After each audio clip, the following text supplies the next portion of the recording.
इस वीडियो को देखने के बाद आपकी हिम्मत और ज्यादा बढ़ जाने वाली है, क्योंकि आगे इस वीडियो में रोमांच, डर और साहस से आपका सामना होगा। लेकिन इसके लिए आपको इस वीडियो को अंतिम तक देखना पड़ेगा। तो तैयार हैं आप? सब कुछ ठीक था। उस दिन लंदन का मौसम भी बिल्कुल साफ था। एक आदमी को अचानक से अपने गार्डन में कोई भारी चीज गिरने की आवाज आती है। आदमी तुरंत भागता हुआ अपने गार्डन में जाता है और देखता है कुछ बर्फ के टुकड़े उसके गार्डन में बिखरे हुए हैं। लेकिन ध्यान से देखने पर पता चलता है कि बर्फ के उन टुकड़ों के अंदर एक इंसानी शरीर के टुकड़े कैद हैं। वहीं दूसरी तरफ उसके घर से लगभग 30 किलोमीटर दूर लंदन का सबसे व्यस्त हवाई अड्डा हिथ्रो एयरपोर्ट पर एक हवाई जहाज लैंड करता है। हवाई जहाज में दोबारा ईंधन भरने वाले और हवाई जहाज में मौजूद सामान को बाहर निकालने वाले कुछ कर्मचारी दौड़ते हुए हवाई जहाज तक पहुंचते हैं। तभी उनकी नजर पड़ती है कि हवाई जहाज के लैंडिंग गियर के पास एक आदमी पड़ा हुआ है। किसी को समझ ही नहीं आता कि एक घायल आदमी वहां पहुंचा कैसे। उसे तुरंत अस्पताल पहुंचाया जाता है।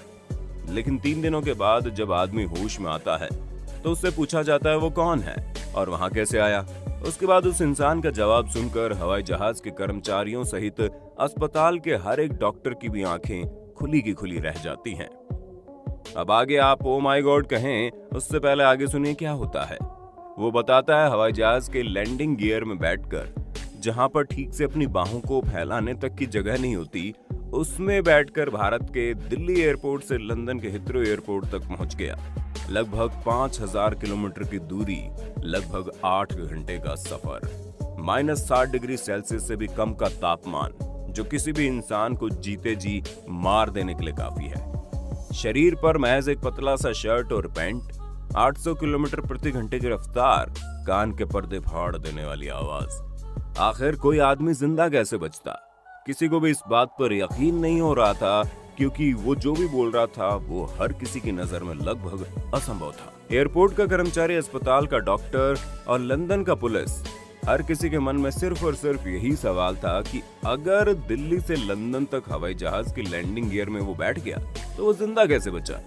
ये कहानी शुरू होती है आज से लगभग 25 साल पहले, साल 1996 में, जब पंजाब में रहने वाले 2 भाई प्रदीप सैनी उम्र 23 साल और विजय सैनी उम्र 19 साल को अचानक से एक दिन पुलिस उठा लेती है।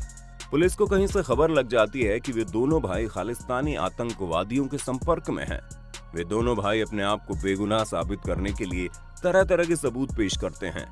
लेकिन आए दिन पुलिस उन्हें पूछताछ के लिए या तो घर पर आ जाती है या उन्हें उठाकर पुलिस स्टेशन लेकर चली जाती है। उनके मोहल्ले में भी उनके ऊपर आतंकवादी होने का लगभग मोहर लग चुका था और यहीं से शुरू होता है वो खतरनाक सफर। ये दोनों भाई गैराज में कार मैकेनिक का काम करते थे और पुलिस से इतना अधिक परेशान हो चुके थे कि उन दोनों ने भारत छोड़कर किसी और देश जाने का निर्णय कर लिया।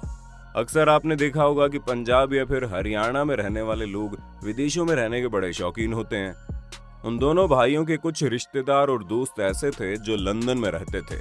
वे दोनों भाइयों ने सोचा कि क्यों ना भारत छोड़कर लंदन में जाकर बस जाया जाए। लेकिन एक नॉर्मल से कार मैकेनिक के लिए भारी भरकम पैसे खर्च करके पासपोर्ट, वीजा और हवाई जहाज का टिकट ये सब करवाना असंभव था। लेकिन पुलिस से परेशानी की वजह से प्रदीप सैनी और विजय सैनी किसी भी कीमत पर भारत छोड़कर ब्रिटेन चले जाना चाहते थे।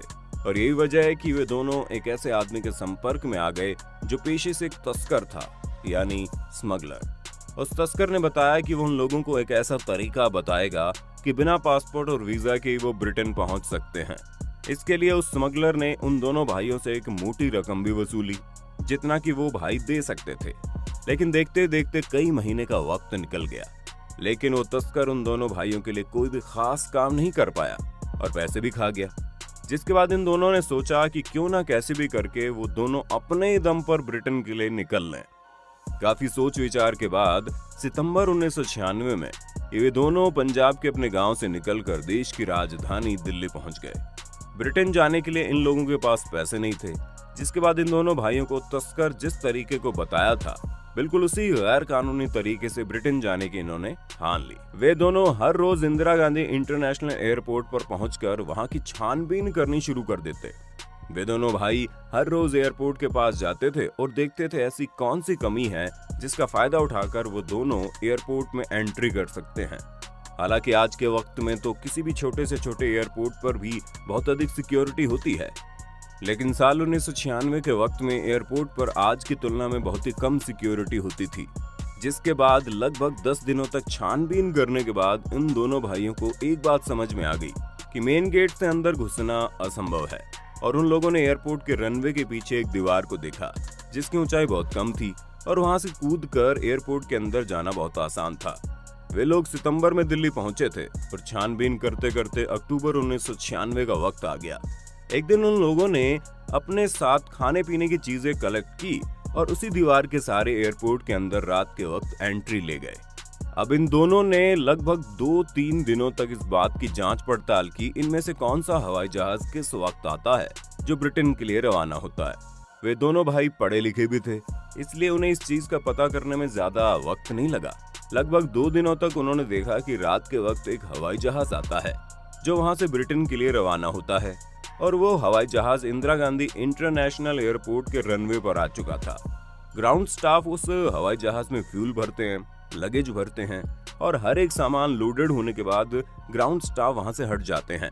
और इसी मौके का और अंधेरे का फायदा उठाकर ये दोनों भाई तुरंत भागकर हवाई जहाज के पास पहुंचते हैं और लैंडिंग गियर जो होता है, यानी कि जहां से लैंड करते वक्त पहिए बाहर निकलते हैं, उसके अंदर जाकर छुप जाते हैं। दरअसल हवाई जहाज के लैंडिंग गियर के अंदर इतनी जगह होती है कि एक इंसान अपने हाथ पैर मोड़कर छुपकर बैठ सके। और वे दोनों भाई बिना किसी बात की फिक्र किए हवाई जहाज कितनी ऊंचाई तक जाने वाला है, कितनी रफ्तार से उड़ने वाला है, वहां का तापमान कितना होगा, ये सब कुछ बिना सोचे समझे उसके अंदर बैठ जाते हैं। दोनों भाई हवाई जहाज के 2 अलग अलग लैंडिंग गियर के अंदर बैठे होते हैं। कुछ ही मिनट बाद हवाई जहाज रनवे पर दौड़ना शुरू करता है। प्रदीप सैनी और विजय सैनी की धड़कनें तेज हो जाती हैं। उन लोगों को एक बार लगता है कि उन लोगों को वहां से निकल जाना चाहिए वरना उनकी मौत हो जाएगी। लेकिन जब तक उन लोगों के मन में ये सवाल चलता तब तक हवाई जहाज की रफ्तार बहुत ही तेज हो चुकी थी और अब उनके पास कोई दूसरा विकल्प नहीं होता सिवाय वहां बैठे रहने के। महज 10 मिनट के भीतर हवाई जहाज लगभग 30,000 फीट की ऊंचाई को पार कर देता है। हवाई जहाज लगभग 800 किलोमीटर प्रति घंटे की रफ्तार से हवा में तैर रही होती है। हवा के टकराव से हवाई जहाज कंपन करता है और लैंडिंग गियर के अंदर का माहौल ऐसा होता है जैसे 15 या 20 की तीव्रता वाला कोई भूकंप आ गया हो। हवाई जहाज के इंजन में इतना भयंकर आवाज होता है कि उन दोनों भाइयों को ऐसा लगता है कि उनके कान के पर्दे फट जाएंगे। हवाई जहाज के इंजन से इतनी तेज आवाज आती है कि वो दोनों भाई आपस में बातचीत नहीं कर पाते हैं। उन दोनों को एक दूसरे की जरा से भी आवाज नहीं आती। हवाई जहाज के टेक ऑफ होते हुए महज 15 मिनट का वक्त बीता होता है और इसी बीच छोटे भाई विजय सैनी, जिसकी उम्र महज 19 साल की थी, दिमाग की नसें फटने की वजह से उसकी मौत हो जाती है।